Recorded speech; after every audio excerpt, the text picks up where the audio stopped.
अपराधसहस्राणि क्रियन्ते हर्निशं मया दासोऽयमिति मां मत्वा क्षमस्व परमेश्वरी। आवाहनं न जानामि विसर्जनं पूजां चैव न जानामि क्षम्यतां परमेश्वरी। मन्त्रहीनं क्रियाहीनं भक्तिहीनं सुरेश्वरी। यत्पूजितं मया देवी परिपूर्णं तदस्तु मे। अपराधशतं कृत्वा जगदम्बेति चोच्चरेत् यां गतिं समवाप्नोति न तां ब्रह्मादयः सुरः। सापराधोऽस्मि शरणं प्राप्तस्त्वां जगदम्बिके।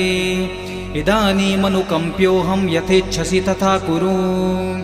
अज्ञानाद्विस्मृतेर्भ्रान्त्या यन्नूनमधिकं कृतं तत्सर्वं क्षम्यतां देवी प्रसीद परमेश्वरी।